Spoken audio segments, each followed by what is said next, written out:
All right, Jill next.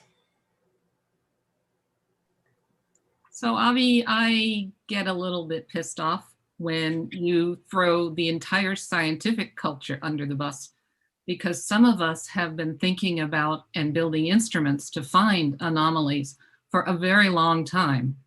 And I think that when we say that if we ever are going to announce such a detection, that we require extraordinary evidence, we're doing that as a way of differentiating ourselves from the pseudoscience that is so much a part of popular culture with UFOs and all kinds of claims of things that people have detected. So Okay. I wouldn't be so hard on the whole culture, Avi. Well, let me explain. To your first point, I'm talking about a factor of 1,000 in funding. I'm not talking about a factor of 2 over a decade increase in funding. I'm saying there is a discrepancy by a factor of 1,000 in what needs to be the case relative to what is the case of the community that you are talking about. A factor of 1,000 is a big factor in funding.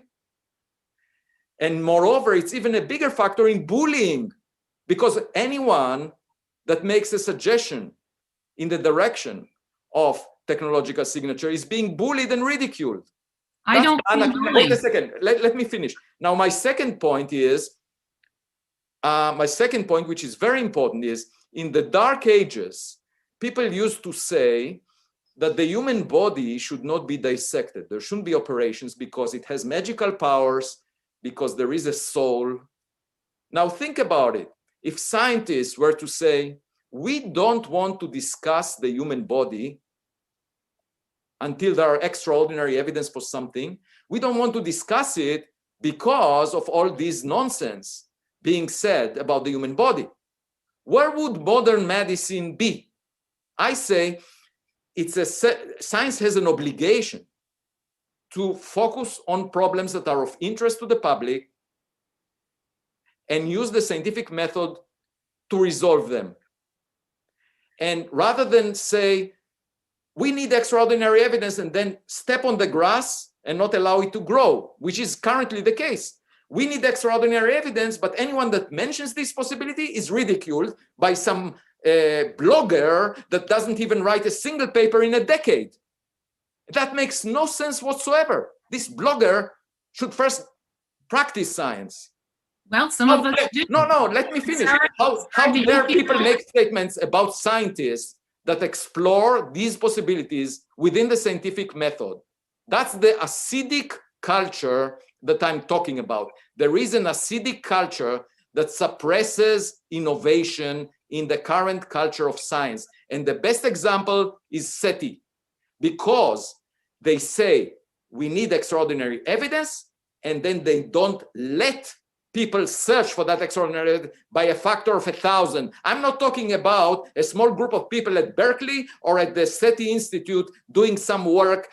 I'm talking about a factor of 1,000 increase in your budget, in the budget of the community, and a factor of 100 more people working on it, not at the SETI Institute, but everywhere, in every university. This becoming a mainstream subject, just like string theory is. Why should we fund searches for dark matter and not for technological civilizations as part of the mainstream? That's my argument. And I find it really surprising that I get opposition from you to that notion. I really don't like the generalization of the whole culture being bad mouth. Okay. And yeah, sure, I'd love our budget to be 1,000 times. Okay, so why are you opposing me? Why don't you join me in arguing for 1,000 times more budget? But Avi, I've been doing that for 40 years. All right? We've been arguing. You are arguing with me about the credit of who gets credit for arguing that, rather than saying, I endorse your view. Why don't you say, I endorse your view, instead of saying, oh, I've been doing it. Why are you doing it now? Why do you say that? Why don't you join forces with me and go for it?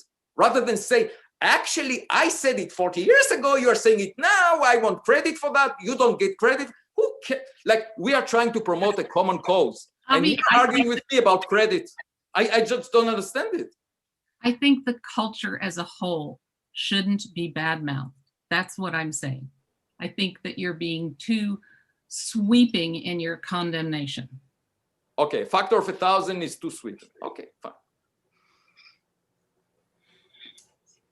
Okay. So